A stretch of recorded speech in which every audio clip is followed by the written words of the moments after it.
Hello everybody, this is Kirisho here. Now, for those of you wondering why I haven't been posting another video today and why I only did that 1 hour special today, there has been so much noise around our house for the last fucking months that slowly things just get louder and louder.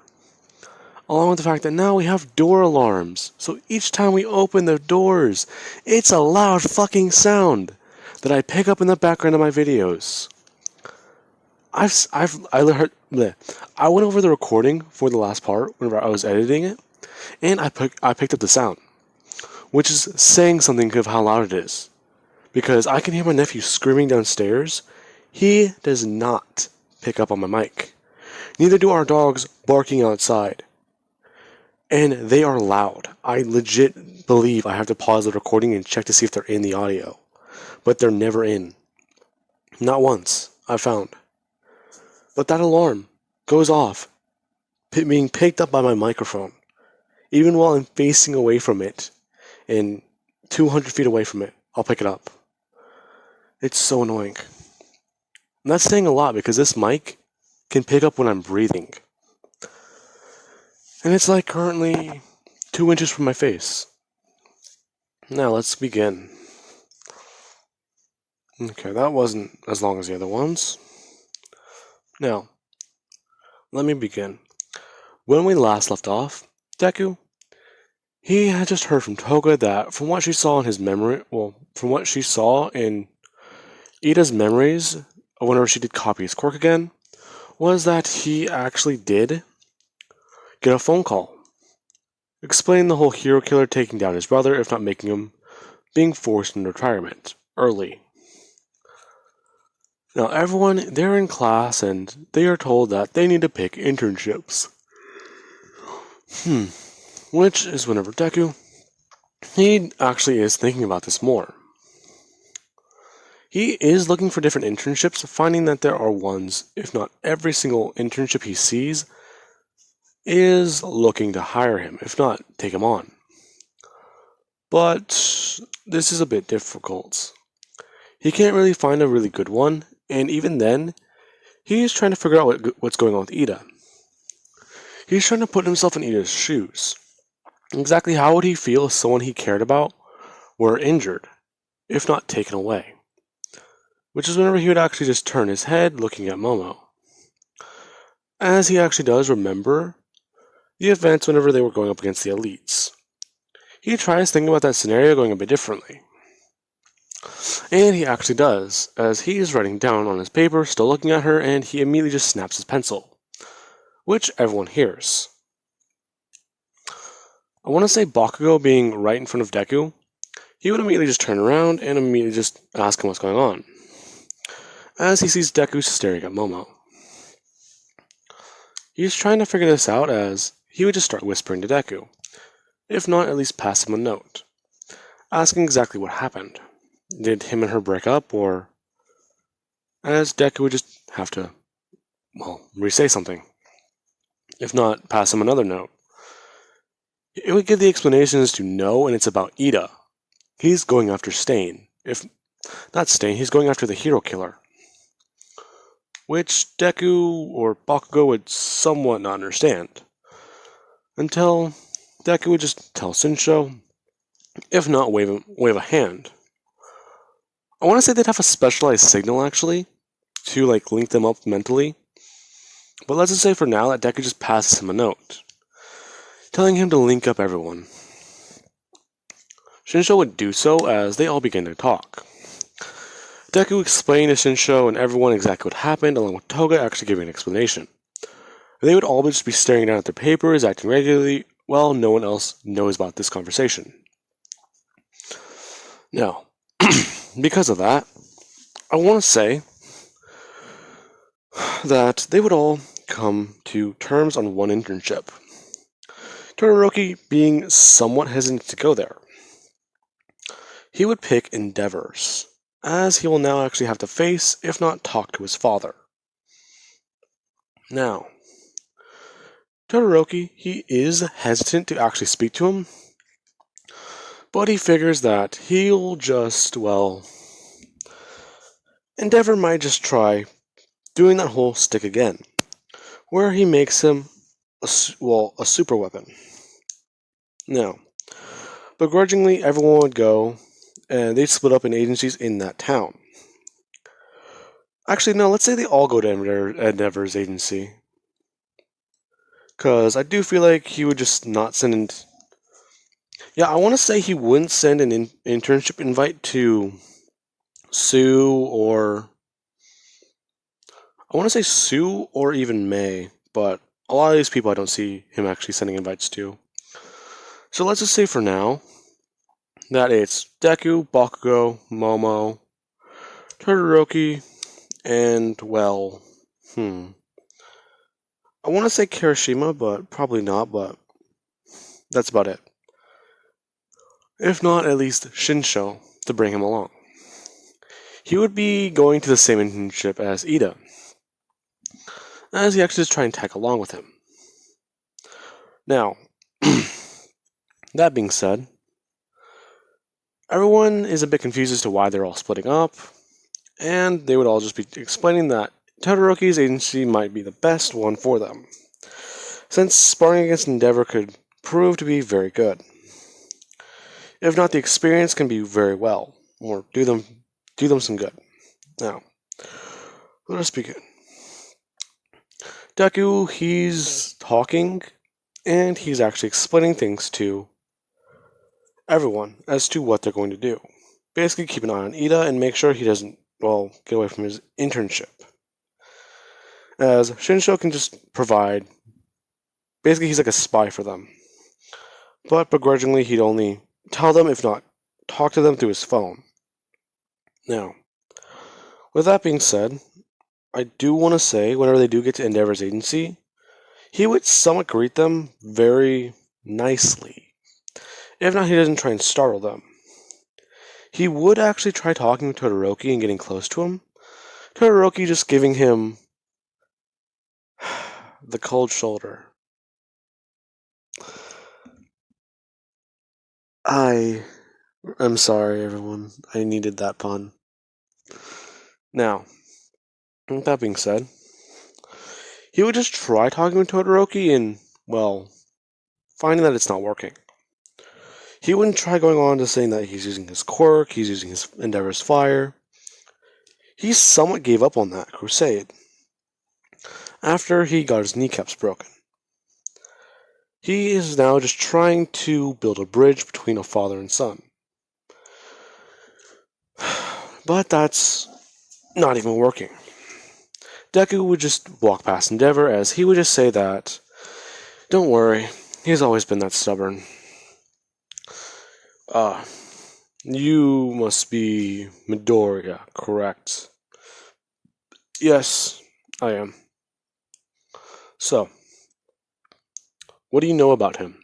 You did say that you were all taken. Were all of you together?" No. In fact, it's a long story of how we found him." "Ah, yes, then you can shed light on this." Shed light on what?" "Well, you see, I do remember one thing.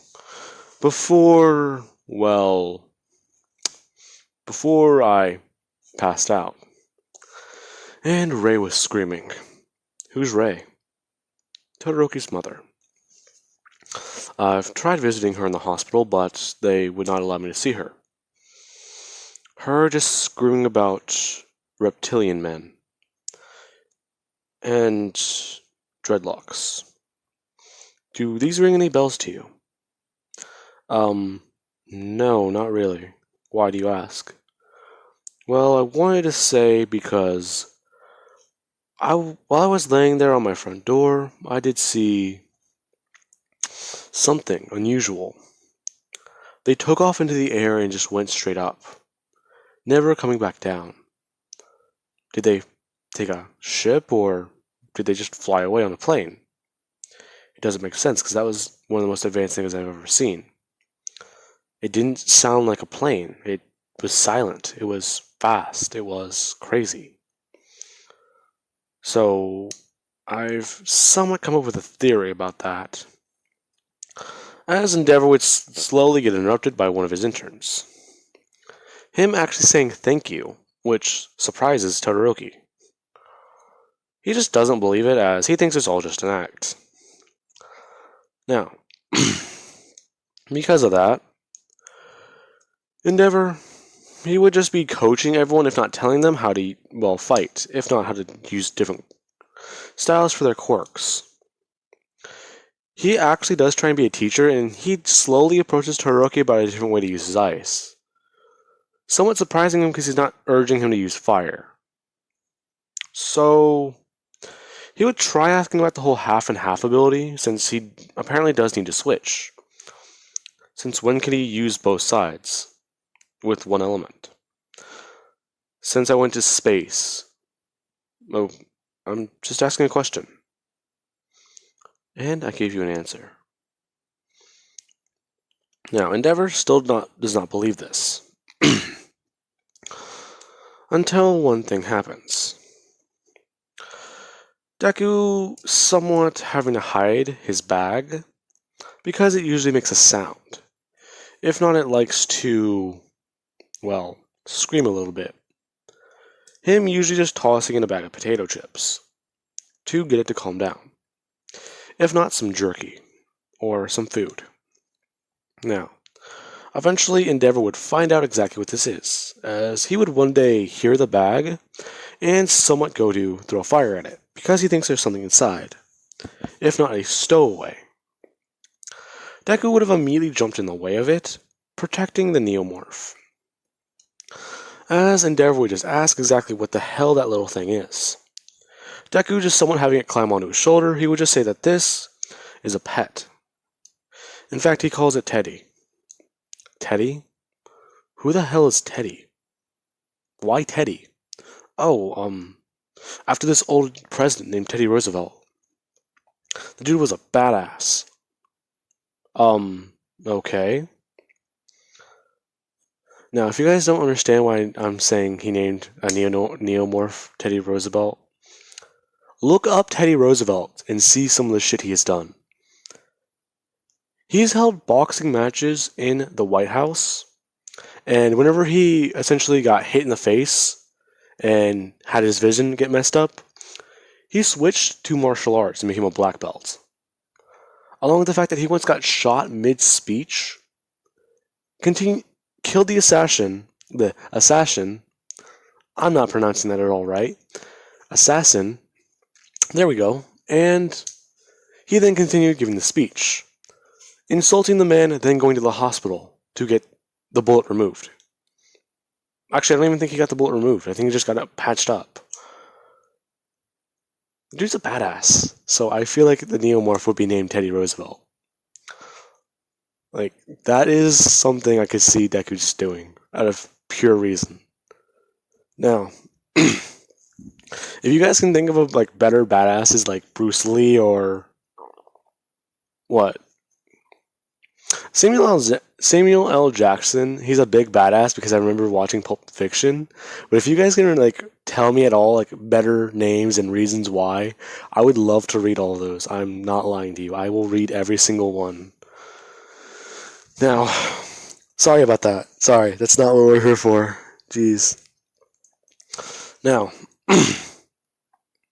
dang it. I would say Dutch, but Deku doesn't know about Dutch. Now then, enough sidetracking. Okay.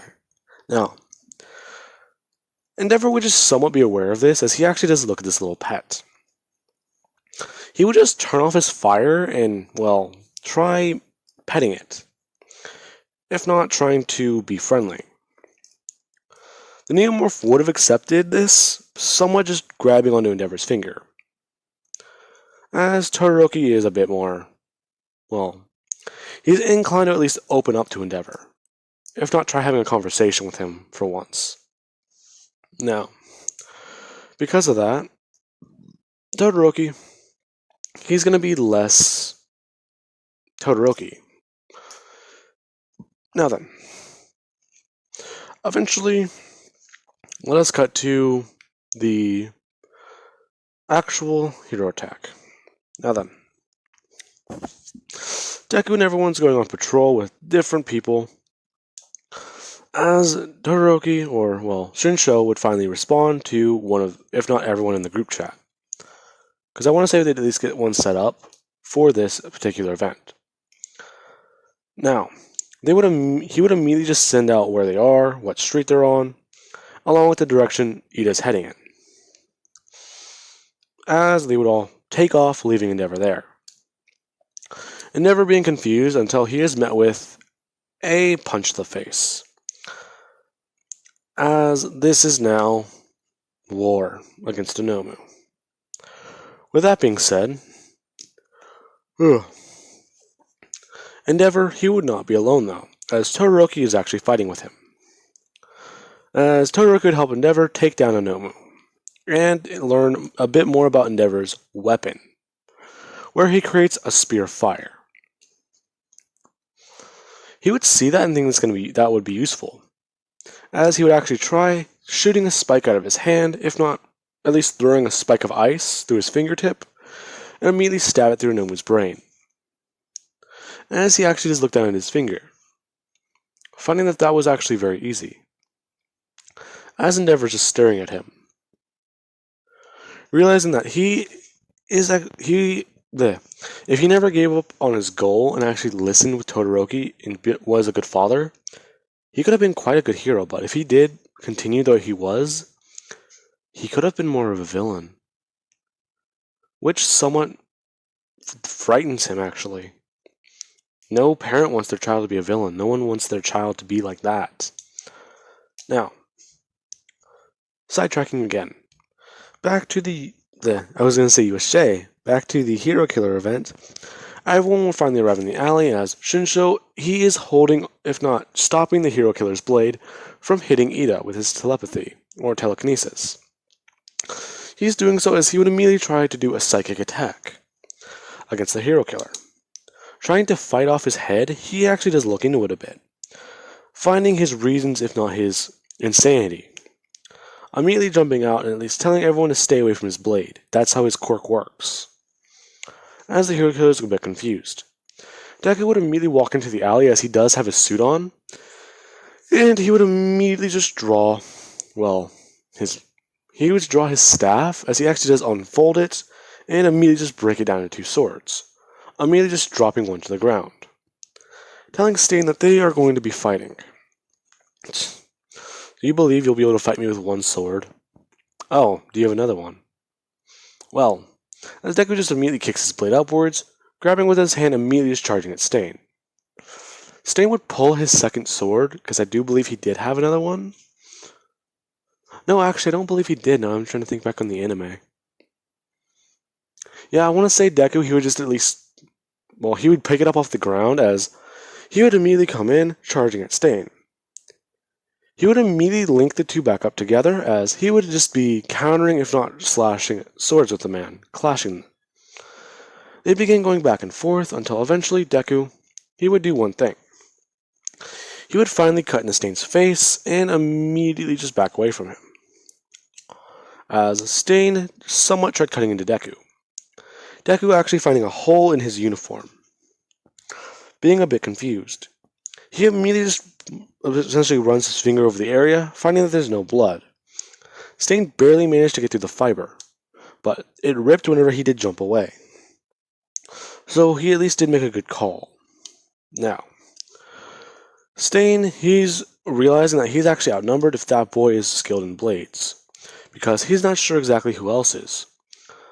Momo would immediately just charge in at 70% of one for all, immediately coming up to Stain, covering her arm in it as Stain does slash at it. He would collide with the blade as Momo immediately wraps it up in Black Whip, and Stain pulls away.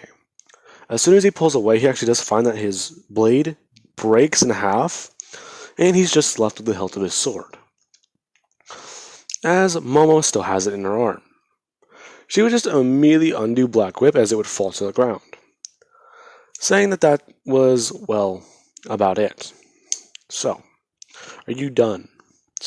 Hardly, as he begins to try and bum rush everyone. He would come in, throwing a blade directly at Momo, as Deku actually just get in the way. He would bring his hand up, and immediately just let out his wrist gauntlets as he actually does block one of them, moving his wrist, blocking the other one, as he actually does go to slash at Stain with his gauntlet. Immediately just bringing up the fact that Stain is a bit too slow. Every one of these people can attest, if not contend with him in speed. Momo being the fastest because of One For All. Deku, he can just adapt to anything Stain does. Bakugo, he's got some power behind him. And eventually Todoroki and Endeavor would arrive. Endeavor just watching as Stain just keeps trying to throw around blades and try and get close to everyone. He's not even able to land a scratch on any of them, as Shinsho would just ask them if they're done messing with him, where he would just pick him off the ground and hold him in the air. Endeavor just walking over to him, asking exactly who this boy is. Well, you see, I'm just here to make sure that dipshit, as he points over to Ida, doesn't die. His brother got injured by the hero killer. Wait, really? That's it? Well, he can't even walk. Wait, so you're telling me he can't walk, that's it? Ida, you do know May has access to nanotech, right? What of it? Well, I think nanotech could help your brother, right? Because it's an engine-based quirk. Really? Well, probably. I mean, she's not a doctor, but if she talks to one, they might figure something out. As Ida begins to cry, Deku, he would just, help them knock out Stain, if not take him down.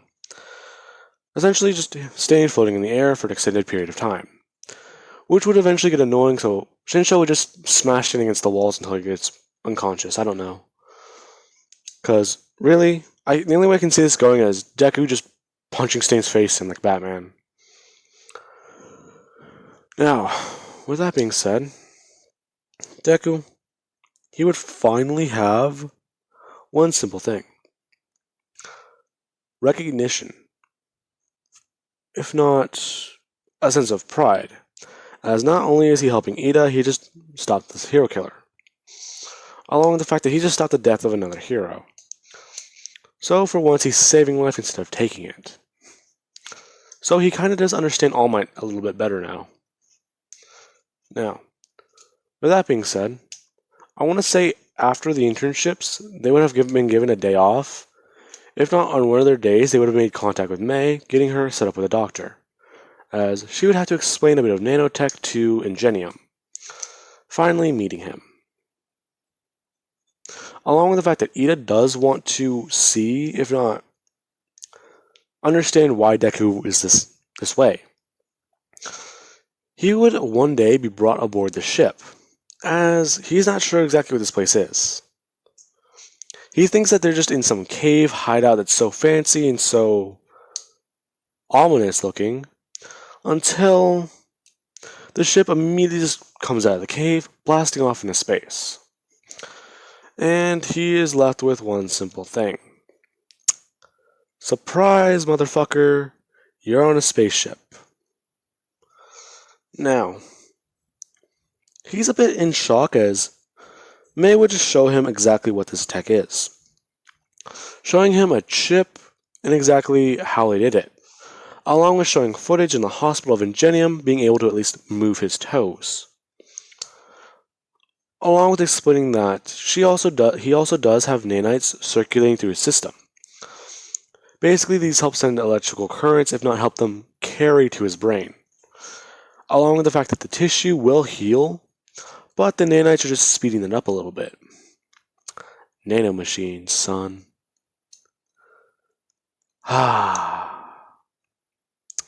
Looking into rating for a what if was a very funny idea, because I just come up with that meme every time. I just run into it so much. This episode's been a shit show, dude. Okay, well, I do believe I can just end it there. Oh, wow, that's been very long. I can just end it there then. I thought I was at 10 minutes, not 24. Now, I do hope you guys enjoyed the video. And please understand that trying to record all day in a noisy house in finally getting at least 20 minutes of silence. You feel just so much better. You feel a lot more relaxed, I can tell you. But usually you just cannot think at all. So, please understand, this episode was a shit show because throughout the entire day, there's been so much noise, I want to headbutt a wall. However, since there is no more noise anymore, it should be quiet for me to record and actually get the next episode without going off track this much. So, I hope you guys enjoyed.